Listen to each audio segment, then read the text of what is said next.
বাংলা মানে করলে কি হবে? দেখেছেন আমরা কেমন মুসলমান? মুসলিম মানে যে ব্যক্তি নিজের সমস্ত ইচ্ছা আল্লাহর কাছে সমর্পণ করে দেয়, সারেন্ডার হয়ে যায়, সেই ব্যক্তিকে আরবিতে বলা হয় মুসলিম।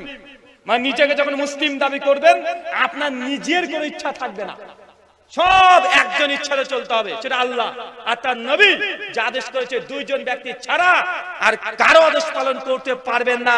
নিজের মনের ইচ্ছা যদি জাগে তারপরে পালন করতে পারবেন না। যদি আল্লাহ আর নবীর বিরুদ্ধে চলে যায়, এটার নাম হচ্ছে মুসলমান।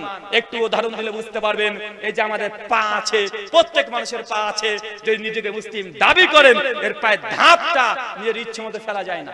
ফেলা যায়? চাচা যখন বাথরুম ঘরে ঢোকেন, কোন পা আগে ঢোকাতে হয়? বাম পা। দেখেন নিজের পা ইচ্ছা মতো ফেলা যায় না। কেন? আপনি যে মুসলমান, একজন হিন্দু, সে ডান পা ঢুক আর বা পা দিক আর ডিগবাজি মেরে ঢুকে পড়ুক, সমস্যা নেই। কিন্তু আপনি মুসলমান, আপনি ডান পা দিয়ে মুসলমান, কখনো বাথরুম ঘরে ঢুকতে পারে না। যেমন বাথরুম ঘর থেকে বের হবেন, কোন পা আগে বের হবে? ডান পা। এবার উল্টো হয়ে যাবে। দেখেন মসজিদে ঢোকার সময় কোন পা আগে ঢোকে? উল্টো হয়ে গেল না? বাথরুমে ঢোকার সময় কোন পা? বাম পা। বের হওয়ার সময় কোন পা? ডান পা। মসজিদে যাচ্ছেন, ঢুকবেন কোন পা আগে? ডান পা। বের হবেন কোন পা? বাম পা। এটা মুসলমানের পা, নিজের ইচ্ছে মতো ফেলা যায় না। নবী যা বলেছে, আল্লাহ যা বলেছে, তাই মেনেই আপনাকে পাকে চালাতে হবে। একটা ধাপও ফেলা যায় না আল্লাহর আদেশ ছাড়া, নবীর আদেশ ছাড়া। এটার নাম হচ্ছে মুসলমান, আর এটা হচ্ছে নিয়ম নীতি। আর জান্নাত ঘেরা আছে এইসব নিয়ম নীতিমালা দিয়ে। প্রস্রাব পায়খানা তো সকলকে ফিরতে হয়, তাই না ভাইজান? অমুসলিমের যদি প্রস্রাব পায়খানা চাপায়, যেখানে ইচ্ছে সেখানে মেরে দেবে, সমস্যা নাই। কিন্তু মুসলমানের বাচ্চা পারবে না। কেন?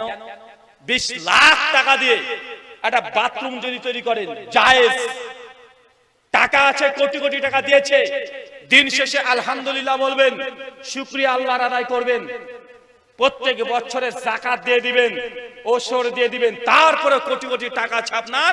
20 লাখ টাকা দিয়ে যদি আপনি বাথরুম পায়খানা তৈরি করেন, এটা তৈরি করা না যায়, হারাম নয়, জায়েজ যদি যাকাত আদায় করে নেন। কিন্তু এই 20 লাখ টাকা দামের বাথরুমে ঢুকে যদি দেখা যায় পশ্চিম দিকে, মানে কিবলার দিকে মুখ করে, এই বাথরুমে প্যান্ট বা পায়খানার ওই মুখটা আছে, এই বাথরুমে প্রস্রাব পায়খানা ফেরা যাবে? যাবে না। কেন? মুসলমান নিজের ইচ্ছে মতো বাথরুম পায়খানাও তৈরি করতে পারবে না, তোমার সুবিধা মতো করতে পারবে না।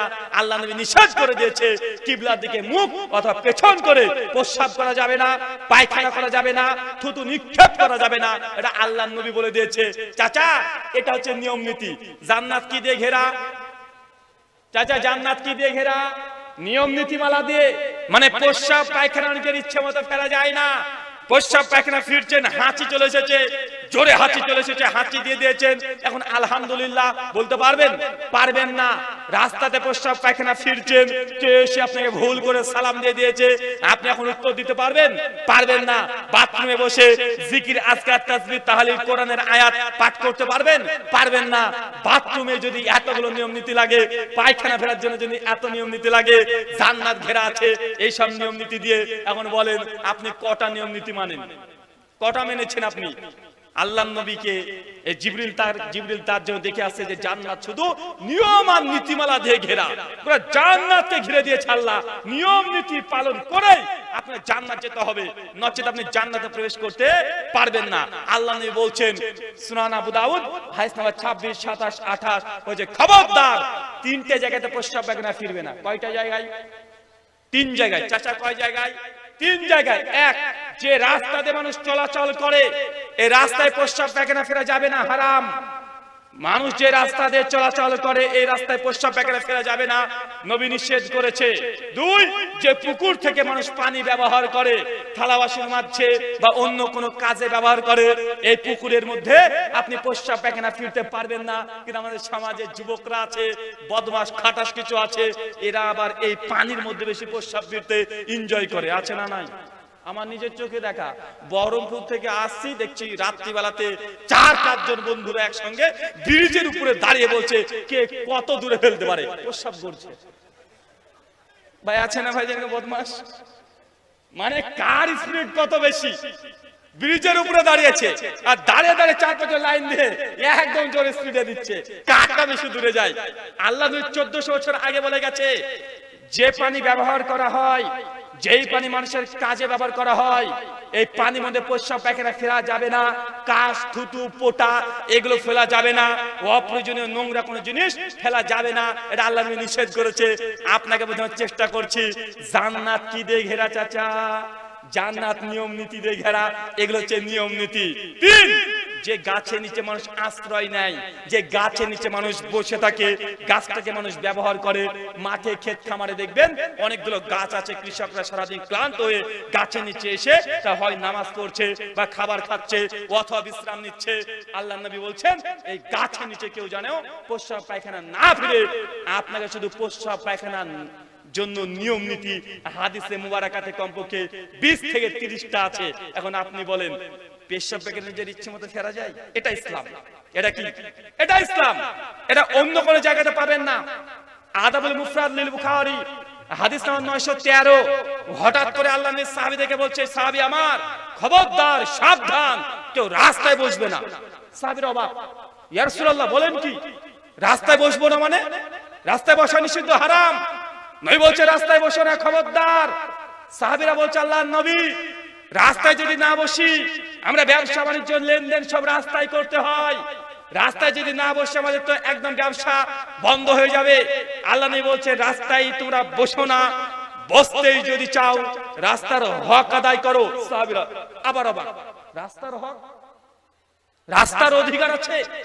ইট ঢেলে পাথর, এর আবার কি অধিকার? আমরা তো জানি বাবার প্রতি ছেলের অধিকার আছে, ছেলের প্রতি বাবার অধিকার আছে, স্বামীর প্রতি স্ত্রীর অধিকার আছে, কিন্তু রাস্তার জড় পদার্থ এর আবার কি অধিকার? রাস্তাকে কিভাবে সম্মান করব, এটা তো আল্লাহর নবী আমরা জানি না। আল্লাহ নবী বলছেন, রাস্তায় বসো না, বসতেই যদি চাও রাস্তার হক আদায় করো। রাস্তার প্রথম হক, রাস্তাতে কোনো ক্ষতিকর কোনো পদার্থ, কোনো বস্তু পড়ে থাকলে ওই বস্তুকে সরিয়ে দিয়ে রাস্তাকে সমতল করে দিতে হবে। মুসলমানের এলাকার রাস্তা উঁচু নিচু, উঁচু নিচু এরকম থাকতে পারে না, সমতল থাকবে। এটা মুসলমানের রাস্তার একটা বৈশিষ্ট্য। মমতার আশায় বসে থাকলে হবে না। এলাকার যুবকদের, তরুণদের কাজ, প্রত্যেক বাড়িতে 100, 200, 500 টাকা করে তুলে নিজের রাস্তাকে আগে সমতল করে ষাট করে দিতে হবে। এটা মুসলমানের ইমানি দায়িত্ব। এটা সরকারের অপেক্ষায় বসে থেকে লাভ নেই। কেন? যদি না করেন, নবী বলছে রাস্তায় বসো না, রাস্তায় বসা আপনার জন্য হারাম। রাস্তা উঁচু নিচু থাকা যাবে না। সালাফদের মধ্যে ইমাম আহমদ ইবনে হাম্বলের একটা কিতাব আছে, কিতাবুজ জুহুদ, অনেকগুলো ঘটনা রচনা করেছে। তার মধ্যে এই ধরনের ঘটনা সবচেয়ে বেশি, যে কোন রাস্তা যদি মুসলমানরা আগে চলে যেত, তো অমুসলিমরা সে রাস্তা দেখে বুঝে নিত যে রাস্তা দিয়ে কোন মুসলমান গিয়েছে। কেন? যে রাস্তা দিয়ে মুসলমান যায়, রাস্তা পরিষ্কার করতে করতে চলে যায়, ইট ঢেল পাথর কিচ্ছু থাকবে না, পরিষ্কার করে দেয়। এটা মুসলমানের ইমানি দায়িত্ব। কিন্তু আপনাদের এলাকার রাস্তা উঁচু নিচু, টেরা বেঁকা আছে না নাই? আপনারা অপেক্ষা করছেন মেম্বার করে দিবে, পঞ্চায়েত করে দিবে, মোদিজি করে দিবে। ওরা কবে করবে? অপেক্ষায় মুসলমান থাকবে না।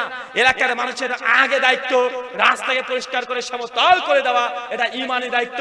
যুবক যারা আছেন এই কাজ করতে পারবেন ইনশাআল্লাহ? ইনশাআল্লাহ। মুসলমানের রাস্তা দেখে অবশ্যই বুঝে নিবে যে কি ব্যাপার, এত পরিষ্কার কেন? এটা মুসলমানের সিফাত।